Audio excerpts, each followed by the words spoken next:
Rizky adalah seorang analis keuangan yang dikenal paling brilian di PT Abadi Jaya, sebuah perusahaan investasi raksasa yang bergerak di berbagai sektor. Keahliannya dalam membaca pasar dan memprediksi tren adalah aset tak ternilai. Namun, kecemerlangannya seringkali diiringi oleh sifatnya yang pendiam dan cenderung menghindari konflik, sebuah karakteristik yang kadang disalahartikan sebagai kelemahan oleh sebagian rekan kerja. Salah satunya adalah Bima, seorang manajer proyek yang ambisius, cerdik, namun kurang berintegritas. Suatu pagi, Rizky ditugaskan untuk memimpin proyek investasi terbesar perusahaan tahun itu, sebuah akuisisi strategis yang berpotensi melipat gandakan keuntungan. Ia bekerja keras, siang dan malam, merancang model keuangan yang kompleks dan menyeluruh, mempertimbangkan setiap risiko dan peluang. Presentasi awalnya kepada Pak Harso, CEO perusahaan, berjalan sangat lancar. Pak Harso terkesan dengan detail dan kedalaman analisis Rizky. Ini adalah fondasi yang kokoh Rizky, pujinya. Lanjutkan dan finalisasi. Saya yakin proyek ini akan sukses besar di tanganmu. Namun di balik pujian itu, Bima yang juga hadir dalam rapat menyimpan rasa iri yang membara. Ia merasa Rizky selalu menjadi bintang, sementara usahanya seringkali luput dari perhatian. Beberapa hari kemudian, Bima mendekati Rizky dengan senyum ramah yang ganjil. Rizky, bagaimana kalau kita berkolaborasi? Aku bisa bantu mempercepat proses finalisasi datamu. Aku punya beberapa ide untuk presentasi yang lebih menarik. Rizky, yang selalu berpikir positif, setuju. Ia percaya Bima tulus ingin membantu. Rizky membagikan seluruh data dan model yang telah ia susun dengan cermat kepada Bima. Sejak saat itu, Bima mulai bekerja secara rahasia. Ia tidak hanya mempercepat proses, tetapi juga secara sistematis mengubah beberapa variabel kunci dalam model Rizky, terutama bagian yang berkaitan dengan mitigasi risiko. Bima menghilangkan beberapa buffer yang Rizky sengaja tanamkan untuk situasi terburuk, dengan alasan agar proyek terlihat lebih agresif dan menguntungkan di atas kertas. Ia juga mengubah tata letak presentasi, membuat seolah-olah sebagian besar ide brilian itu berasal darinya. Pada presentasi akhir kepada Dewan Direksi, Bima mengambil alih panggung. Dengan percaya diri, ia mempresentasikan modelnya yang tampak lebih ramping dan menjanjikan keuntungan yang lebih tinggi dalam waktu singkat. Rizky duduk di barisan belakang, menatap layar dengan jantung berdebar. Ia melihat dengan jelas bagaimana Bima telah memanipulasi datanya, menghilangkan lapisan pengaman krusial yang ia rancang. Sebuah bagian penting yang memperhitungkan fluktuasi pasar komoditas global yang Rizky yakini akan terjadi dalam beberapa minggu ke depan telah dihapus total oleh Bima. Rizky merasakan panas di telinganya. Ada dorongan kuat untuk berdiri dan membongkar kebohongan Bima di depan semua orang. Namun, ia menarik napas dalam, mengingat pelajaran lamanya tentang kesabaran. Biarkan saja, bisiknya dalam hati. Waktu akan menunjukkan segalanya. Ia memilih diam, mengamati reaksi Dewan Direksi yang tampak terkesima dengan angka-angka fantastis yang disajikan Bima.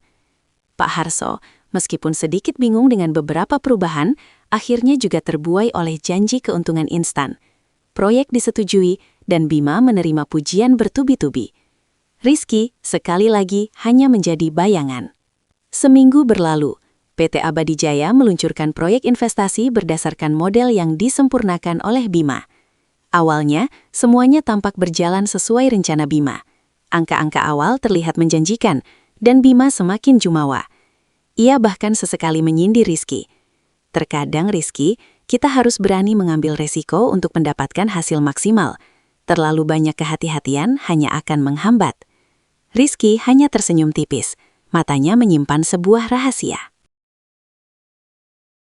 Namun, di penghujung minggu itu, seperti yang Rizky perkirakan, pasar komoditas global mengalami gejolak hebat. Harga-harga jatuh secara drastis, melebihi prediksi terburuk sekalipun. Investasi PT Abadi Jaya, yang kini tanpa pengaman yang dirancang Rizky, langsung terpukul telak. Dalam hitungan jam, kerugian perusahaan membengkak hingga angka yang mengerikan, 100 miliar rupiah. Kepanikan melanda seluruh kantor. Telepon berdering tanpa henti, rapat darurat diadakan, dan wajah-wajah para direksi memucat pasi. Pak Harso, sang CEO, tampak paling terpukul. Ia tidak menyangka proyek yang dijanjikan akan membawa keuntungan besar justru menyeret perusahaan ke jurang kebangkrutan. Bima, yang sebelumnya begitu percaya diri, kini duduk membisu, Wajahnya pucat pasi, tak mampu mengeluarkan sepatah kata pun. Ia mencoba menutupi kesalahannya dengan menyalahkan kondisi pasar yang tidak terduga, namun semua orang tahu ada sesuatu yang salah dengan model yang ia presentasikan. Tim keuangan dan analisis bekerja keras mencari solusi, mencoba menemukan celah untuk menyelamatkan perusahaan. Namun, setiap perhitungan, setiap strategi yang mereka ajukan selalu menemui jalan buntu. Kerugian 100 miliar rupiah itu terlalu besar, terlalu cepat, dan terlalu dalam. Harapan mulai pupus. Adakah cara lain? Tanya Pak Harso putus asa dalam rapat direksi yang tegang. Kita membutuhkan keajaiban. Di tengah suasana yang mencekam itu, Rizky, yang sedari tadi diam mengamati, perlahan mengangkat tangannya.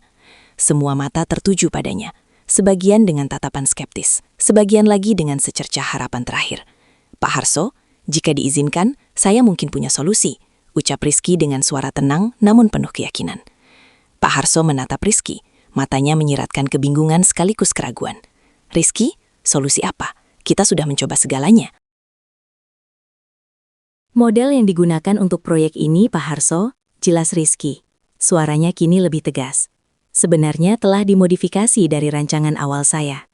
Beberapa variabel penting, terutama yang berkaitan dengan manajemen risiko terhadap fluktuasi pasar komoditas, telah dihilangkan. Ia melirik Bima sekilas, yang kini menunduk dalam-dalam. Saya sudah memperkirakan kemungkinan gejolak pasar seperti ini, dan model awal saya memiliki lapisan pengaman yang spesifik untuk menghadapi situasi tersebut. Seluruh ruangan terdiam. Bima mengangkat kepalanya, matanya membelalak, menyadari bahwa ia telah sepenuhnya terbongkar. Rizky kemudian melanjutkan. Karena saya sudah memperkirakan skenario terburuk ini, saya secara paralel mengembangkan sebuah model alternatif, sebuah rencana kontingensi. Model ini tidak hanya mengidentifikasi akar masalah dari kerugian kita saat ini, tetapi juga menawarkan strategi multitahap untuk mengembalikan kondisi perusahaan. Ia kemudian mengeluarkan laptopnya dan memproyeksikan layar ke dinding. Dengan tenang dan sistematis, Rizky mulai menjelaskan rencananya. Ia merinci strategi restrukturisasi portofolio investasi yang cermat, mengidentifikasi aset-aset yang masih bisa diselamatkan dan yang harus segera dilepas. Ia menunjukkan bagaimana perusahaan bisa melakukan negosiasi ulang dengan beberapa mitra, memanfaatkan klausul tertentu yang ia sematkan dalam kontrak awal. Lebih jauh lagi, ia memaparkan sebuah peluang investasi baru di sektor yang berbeda, yang ia yakini akan tumbuh pesat dalam 6 bulan ke depan, mampu menutupi kerugian dan bahkan menghasilkan keuntungan signifikan. Setiap penjelasan Rizky begitu detail, logis, dan didukung data yang akurat. Ia tidak hanya menawarkan solusi jangka pendek, tetapi juga visi jangka panjang untuk mencegah terulangnya bencana serupa.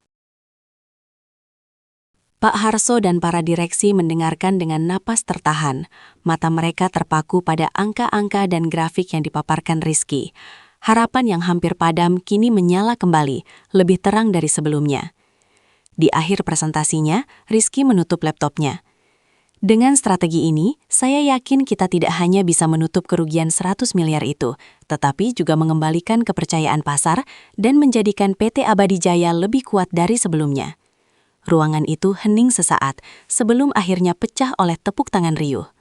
Pak Harso berdiri, matanya berkaca-kaca dan menghampiri Rizky.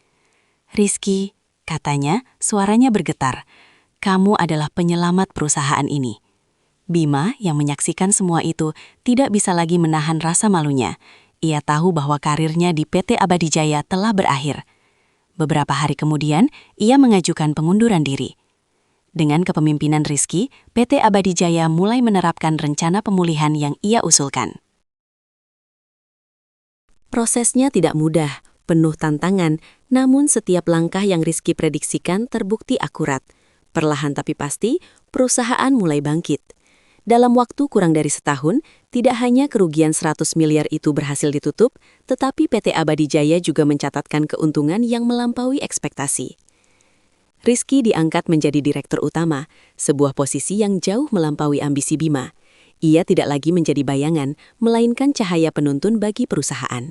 Kisahnya menjadi legenda di PT Abadi Jaya, sebuah pengingat abadi bahwa kesabaran, integritas, dan kecerdasan sejati akan selalu menemukan jalannya, bahkan di tengah badai pengkhianatan terburuk sekalipun.